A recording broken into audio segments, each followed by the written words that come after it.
स्वागत है आप सभी का इस वीडियो में। आप देख रहे हैं आपका अपना YouTube चैनल स्टडी ऑन। सो बच्चों, आज की इस वीडियो में हम आपको छिंदवाड़ा विश्वविद्यालय के छिंदवाड़ा विश्वविद्यालय के कक्षा BA आपका फर्स्ट ईयर जो है उसके आपको जो प्राणी शास्त्र जूलॉजी के सेकंड पेपर का सॉल्यूशन इस वीडियो में संपूर्ण जो है प्रोवाइड करने वाले हैं। साथ ही हम आपको बता दें कि आपके प्राणी शास्त्र के फर्स्ट पेपर का सॉल्यूशन हमारे इस चैनल पर डल चुका है और साथ ही आपके सभी विषय के सॉल्यूशन हमारे इस चैनल पर अपलोड किए जा रहे हैं। कुछ पेपर जो किए जा चुके हैं तो उन्हें देखने के लिए आप इस वीडियो को डिस्क्रिप्शन बॉक्स में या फिर इस वीडियो के कमेंट बॉक्स में आपको लिंक दिया हुआ है सारे पेपर का, वहां क्लिक कर आप जो है सारे क्वेश्चन पेपर को सॉल्व कर सकते हैं। चलिए बच्चों, वीडियो शुरू कर लेते हैं और आगे बढ़ने से पहले एक छोटी सी रिक्वेस्ट, यदि आप इस चैनल पर पहली बार आए स्टूडेंट तो आप इस चैनल को सब्सक्राइब करके बेल आइकन को प्रेस कर दें ताकि जब भी मैं कोई नेक्स्ट वीडियो अपलोड करूँ आपके पेपर से रिलेटेड उसका जो है सॉल्यूशन आपको सबसे पहले मिले। तो चलिए बच्चों, वीडियो शुरू कर लेते हैं। ये आपके प्राणी शास्त्र जूलॉजी का BSc का फर्स्ट ईयर का आपका सेकंड पेपर है। तो चलिए देख लेते हैं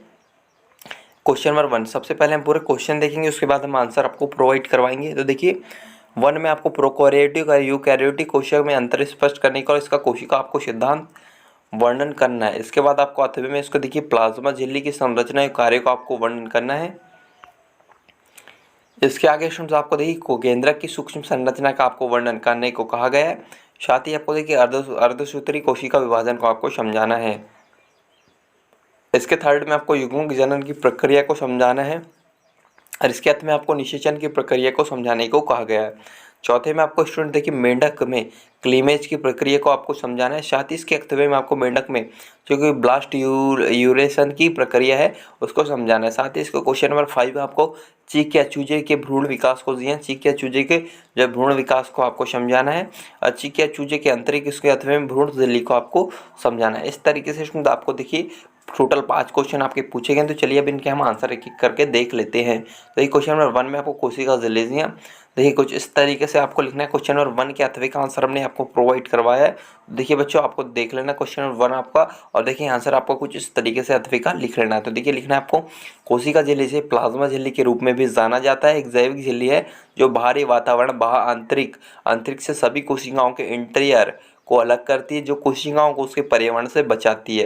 वीडियो को रोको, आपको उसका आंसर लिखना है। आगे लिखना है आपको कोशिका झिल्ली में से लिपिड बाइलेयर होता है जिसमें कोलेस्ट्रॉल एक लिपिड घटक शामिल है जो विभिन्न तापमानों पर उनकी तरलता बनाए रखने के लिए दो फास्फोलिपिड्स के बीच बैठते हैं। आगे स्टूडेंट्स आपको लिखना है झिल्ली प्रोटीन भी होते हैं जिनमें अभिन्न प्रोटीन शामिल होते हैं जो झिल्ली ट्रांसपोर्टर्स के रूप में भी कार्य करने वाले झिल्ली के पार जाते हैं, और परिधि प्रोटीन जो कोशिका झिल्ली से के बाहरी परिधि पक्ष से संलग्न होते हैं। आगे लिखना है आपको कोशिकीय आकार देने वाले एंजाइम के रूप में कार्य करते हैं। कोशिका झिल्ली कोशिकाओं और जीवों के अंदर और बाहर पदार्थों की गति को नियंत्रित कर देता है। इस तरह यह चुनिंदा रूप में आयनों और कार्बनिक अणुओं के लिए पारगम्य है। इस तरीके से स्टूडेंट्स आपको देखिए क्वेश्चन 1 का आंसर लिखना है। आपको आगे लिखना है थोड़ा सा देखिए प्लाज्मा झिल्ली के आपके थोड़े से आपको कार्य लिख लेना है कुछ। तो देखिए लिखना है आपको कोशिका झिल्ली जीवित कोशिकाओं के कोशिका द्रव को घेर लेती, शारीरिक रूप से बाह्य कोशिकीय घटकों से विभिन्न शारीरिक रूप से अलग हो जाती। कोशिका झिल्ली कोशिका को आकार प्रदान करने के लिए साइटोस्केलेटन को लंगर डालने में भूमिका निभाती है और ऊतकों के बनाने के लिए बाह्य मैट्रिक्स और अन्य कोशिकाओं को एक साथ रखने के लिए संलग्न करती है।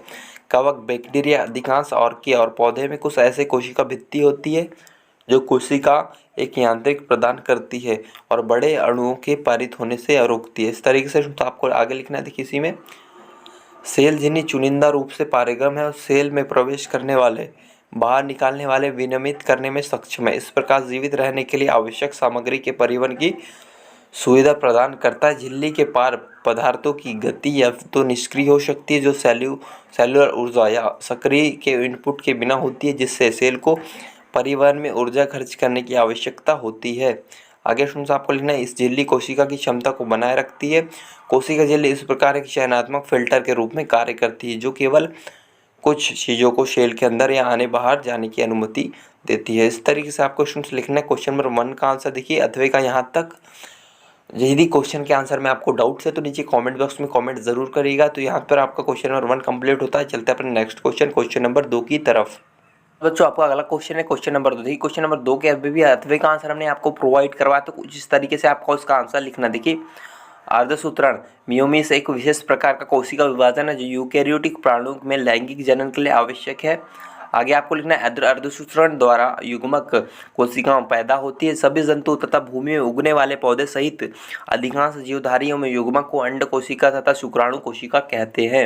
इस तरीके से आपको आगे लिखना है। स्टूडेंट देखिए, आपका अर्धसूत्रण का जो हमने हमें आपको चित्र प्रोवाइड करवाया, तो आप इस तरीके से इसको बना सकते हैं या फिर आप इसको देखकर समझ सकते हैं। आगे आपको लिखना है, यद्यपि अर्धसूत्री कोशिका विभाजन की प्रक्रिया और समसूत्री कोशिका विभाजन की प्रक्रिया में बहुत समानता है, किंतु अर्धसूत्री को विभाजन समसूत्री विभाजन से दो महत्वपूर्ण पक्षों में अलग है। यहाँ आपको इस तरीके से लिखना है। आगे आपको इसके बारे में थोड़ा सा पॉइंट लिख लेना है। अर्धसूत्रण में गुणसूत्र गुणसूत्रों का संयोजन होता है और इस प्रक्रिया में जीनों का पुनर्वितरण हो जाता है। इससे प्रत्येक युग्मक में नया जो जीन संचय का उत्पन्न होता है। जी इस तरीके से आपको लिखना है। इस तरीके से आपको क्वेश्चन नंबर 1 का आंसर यहाँ तक लिखना है और आगे भी आपको लिखना है। देखिए, जीन प्राणियों में द्विलैंगिक प्रजनन की क्रिया, अधिकांश जंतुओं में यही क्रिया पाई जाती है। उनमें प्राणी जीवन तथा संसेचित अंडे से प्रारंभ होता है। संसेचित की प्रक्रिया अंडे के केंद्रक और शुक्राणु के केंद्र का सायुज्य होता है और युग्मज बनता है। जी हाँ, जायगोट कहते हैं जिसे। आगे आपको लिखना है, सायुज्य का अर्थ यह है कि आनुवंशिक पदार्थ युग्मज में द्विगुण हो गया, क्योंकि यह पदार्थ एक मात्रा में अंडे में था, एक मात्रा में शुक्राणु में। यह स्पष्ट कि आनुवंशिक पदार्थ प्रत्येक पीढ़ी में द्विगुण नहीं होगा। आगे आपको क्या देखिए, संसेचन विधि में आनुवंशिक पदार्थी में अनिवार्य द्विगुणन की क्रिया इसी प्रकार की होती है। लैंगिक कोशिकाओं का देखिए परिपक्वता विभाजन के समय गुणसूत्री की संख्या आधी हो जाती है। इस तरीके से क्वेश्चन नंबर 2 का आंसर आपको का आंसर आपको यहाँ तक लिख लेना है। क्वेश्चन नंबर 2 आपका कंप्लीट होता है। चलते हैं अपने नेक्स्ट क्वेश्चन नंबर 3 की तरफ। चलिए बच्चों, क्वेश्चन नंबर 3 हम बच्चों आपका क्वेश्चन नंबर 3 क्वेश्चन नंबर 3 के अथवे का आंसर हमने फिर से आपको यहाँ प्रोवाइड करवाया, तो उसमें आपको निषेचन पूछा गया था। जी हाँ, तो कुछ इस तरीके से आपको लिखना, नर और मादा युग्मकों के संलयन की प्रक्रिया को निषेचन कहते हैं। आवृतबीजी पादपों में निषेचन का अध्ययन सर्वप्रथम स्टारबर्गर ने 1884 में लिलियम में किया था। यहाँ आगे आपको लिखना है बच्चों, आवृतबीज पादपों में नर युग्मक परागकोश में स्थित परागकणों जैसे नर युग्म को कोदभीद भी में बनते हैं। इसी प्रकार बीजांड में स्थित भ्रूणकोश मादा युग्मद भिद्य का प्रतिनिधित्व करता है, जिसमें विकसित अंड कोशिका मध्य मादा युग्मक को निरूपित करती है। आगे आपको लिखना, निषेचन होकर अंड के वर्तिकाग्र पर पहुँचे परागकणों के परागकोश के विमुक्त होकर पुष्प की वर्तिकाग्र पर स्थानांतरण की क्रिया को परागकण कहते हैं। परागकोश से मुक्त हुए परागकण विभिन्न साधकों जैसे कीट, जल, वायु और अन्य जंतुओं के माध्यम से अंड के वर्तिकाग्र पर पहुँचते हैं। आगे बच्चों आपको लिखना, निषेचन की प्रक्रिया में संचालन के लिए नर और मादा युग्मकों का संपर्क में आना आवश्यक है, अतः वर्तिकाग्र पर पहुंचकर परागकण अंकुरित होते हैं, जिसमें परागनलिका का निर्माण होता है।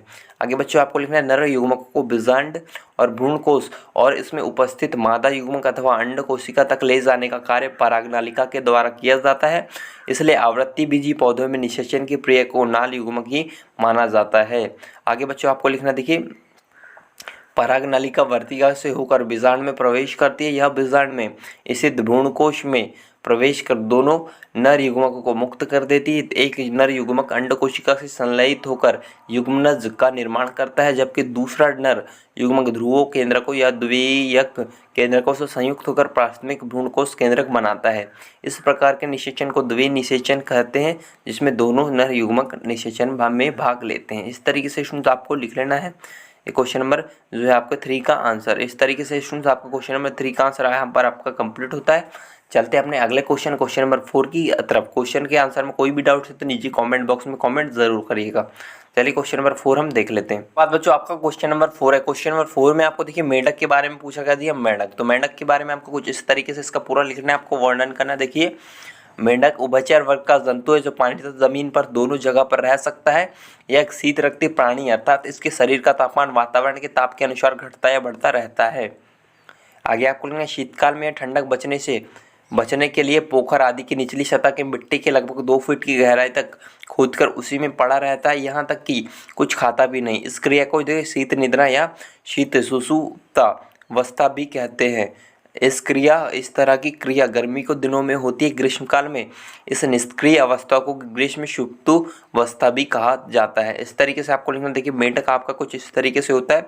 देखिए मेंढक का जो है हमने आपको ये चित्र प्रोवाइड करवाया, इस तरीके से इसकी जो संरचना होती है और इस तरीके से जो है इसका जो है स्ट्रक्चर होता है। तो इस तरीके से आगे आपको लिखना है। इसे मेंढक के 4 पैर होते हैं, पिछले 2 पैर अगले पैरों से बड़े होते हैं, जिसके कारण यह लंबी उछाल लेता है। अगले पैरों में 4-4 तथा पैरों में 5-5 झिल्लीदार उंगलियां होती हैं, जो इसमें तैरने में सहायता करती है। मेंढकों का आकार आपका जो कि कुछ इस तरीके से आपका मेंढक का आकार 9.8 मिलीमीटर जो 0.4 इंच से लेकर 30 सेंटीमीटर यानी 12 इंच तक होता है। नर साधारणतः मादा से आकार में छोटे होते हैं। मेंढक की त्वचा में विषम ग्रंथियां होती है, परंतु ये शिकारी, स्तनपायी पक्षी तथा सांपों से इनकी सुरक्षा नहीं कर पाती। आगे आपको लिखना बच्चों, देखिए इसी में भेग या दादुर, टोड या मेंढक में कुछ अंतर है। जैसे दादुर अधिकतर जमीन पर रहता है, इसकी त्वचा शुष्क एवं झुर्रीदार होती है, जबकि मेंढक की त्वचा कोमल एवं चिकनी होती है। मेंढक का सिर तिकोना जबकि टोड का अर्धवृत्ताकार होता है। भेग के पिछले पैर अंगुलियों के बीच झिल्ली भी नहीं मिलती है। आगे आपको लिखना है बच्चों, परंतु वैज्ञानिक वर्गीकरण की दृष्टि से ये दोनों बहुत हद तक समान है जंतु है तथा उभयचर वर्ग के एनुरा गण के अंतर्गत आते हैं। मेंढक प्रायः सभी जगहों पर पाए जाते हैं। इनकी 5000 से अधिक जो है प्रजातियां आपको की खोज हो चुकी है। देखिए वर्षा वनों, आगे वर्षा वनों में इनकी संख्या सर्वाधिक है। कुछ प्रजातियां की तेजी से जो है इनकी कम हो रही है। इस तरीके से बच्चों आपको क्वेश्चन नंबर 4 का आंसर बच्चों पूरा यहाँ तक लिख लेना है। इस तरीके से क्वेश्चन नंबर 4 आपका यहाँ पर कंप्लीट होता है। चलते हैं अपने नेक्स्ट क्वेश्चन नंबर 5 की तरफ। चलिए क्वेश्चन नंबर 5 हम देख लेते हैं। बच्चों आपका अगला क्वेश्चन है क्वेश्चन नंबर 5। देखिए क्वेश्चन नंबर 5 में आपको चूजे के जो भ्रूण की जो आपको भ्रूण का वर्णन करना है, इसका जो रचना आपकी कैसी होती है। तो कुछ इस तरीके से जो है इसका सबसे पहला जो आपको अंडे के रूप में जो होता है, तो देखिए अंडे के रूप में चलिए इसके पूरे भ्रूण का हम वर्णन कर लेते हैं। तो आपको कुछ इस तरीके से लिखना है। देखिए पक्षियों के अंडे बाहर दिए जाते हैं और भ्रूण का विकास बाहर हो अंडे के अंदर होता है। भ्रूण के पूर्ण विकसित हो जाने पर विहंग शिशु अंडे रूपी कैद खाने के से बाहर आने के लिए अपनी चोंच से बार बार प्रहार करता है और अंडे के बीच बीच तथा अनन्य किसी चौड़े स्थल पर जाति भेद के अनुसार एक दरार हो जाती है और शिशु बाहर निकल आता है। आगे आपको लिखना है उस समय दरार हो जाती है और आगे लिखना उस समय वह एक तरल पदार्थ से भीगा हुआ सा रहता है जो हवा लगने से शीघ्र ही सूख जाता है। मुर्गे, तीतर, शुतुरमुर्ग आदि के बच्चे तो निकलते ही दौड़ना शुरू कर देते हैं, पर तूते, फक्ते और कौवे आदि के शिशु कई दिनों तक आंख नहीं खोल पाते। आगे आपको लिखना है वे एक निरीह सी अवस्था में पड़े रहते हैं तथा हफ्तों तक एक घोंसले में ही अपने शैशव के दिन बिताते हैं। आगे आपको लिखना है अंडे से बाहर आने पर शिशु चिड़िया के प्रथम कुछ सप्ताह कुछ विशेष कठिनाइयों खतरों के होते हैं। इन दिनों वह केवल छोटी और कमज़ोर होती है, बल्कि प्रायः स्वयं उनकी भोजन सूंघने में असमर्थ तथा उगने में भी लाचार होती है। आगे बच्चों आपको लिखना है। देखिए नित्य त्यागी शिशुओं में आंखें जन्म से खुली होती है और इनका शरीर मुलायम पैरों से ढका होता है। यह आरंभ से ही सतर्क तथा चंचल होते हैं और दौड़ या तैर सकते हैं। यहाँ यदि इन्हें छेड़ा ना जाए तो जन्म के पश्चात कुछ घंटों तक ही शांत पड़े रहना पसंद करेंगे। आगे बच्चों आपको लिखना है इसी में। देखिए ये प्रारंभ से ही अपना दाना स्वयं चुगना शुरू कर देते हैं। बतख और मुर्गी के शिशु इसके अच्छे उदाहरण हैं। जंगली चिड़ियों में टिटब, जलकुक्कुटी, बतख और शिकार की अन्य चिड़ियों के शिशु भी ऐसा ही करते हैं। शिकार की चिड़ियों में एक और विशेषता यह होती है कि ये शीघ्र ही उड़ने भी लगती है। आगे बच्चों आपको लिखना है इसी में। देखिए नीडवासी शिशु जन्म के पश्चात बड़े होने तक घोंसले में ही पड़े रहते हैं और इन्हें आकार के लिए अपने माँ बाप पर पूर्णतः निर्भर रहना पड़ता है। ये जन्म के समय अंधे और असहाय होते हैं। अधिकांश अवस्थाओं में ये कम से कम नंगे अर्थात परहीन तथा अनाकर्षक होते हैं। इसके आगे बच्चों आपको लिखना है बतख। देखिए बतखी, किलकिला और हरित काष्ठकुट ये शिशु बिल्कुल नंगे उत्पन्न होते हैं। जलकाग तथा बक ऐसे पक्षी का समूह जिनके बच्चे जन्मकाल से बिल्कुल नंगे होते हैं, अर्थात उनके शरीर पर बहुत कम रहते हैं। इस तरह शरीर पर बहुत कम पर रहते हैं, इस तरीके से पंख रहते हैं। इस तरीके से आपको देखिए लिख लेना है। इस तरीके से आपका क्वेश्चन नंबर 5 का बच्चों यहाँ पर आंसर कंप्लीट होता है। तो उम्मीद है कि सभी क्वेश्चन के आंसर आप श्योर हो गए। यदि किसी भी क्वेश्चन के कोई आंसर में आपको डाउट है तो नीचे कमेंट बॉक्स में कमेंट ज़रूर करिएगा और इसी तरह की वीडियोस को देखने के लिए सॉल्यूशन के इस चैनल को सब्सक्राइब जरूर कीजिएगा।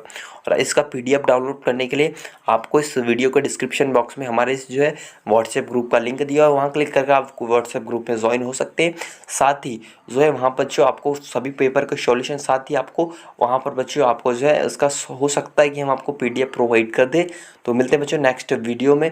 और जो सारे पेपर के सॉल्यूशन कर लिए आप इस वीडियो के कमेंट बॉक्स में जाकर वहाँ आपको लिंक दिया, वहाँ क्लिक कर आप सारे क्वेश्चन पेपर का आंसर कर सकते हैं। तो मिलते हैं बच्चों नेक्स्ट वीडियो में नेक्स्ट सॉल्यूशन के साथ। जब तक टेक केयर, जय हिंद, बाय बाय।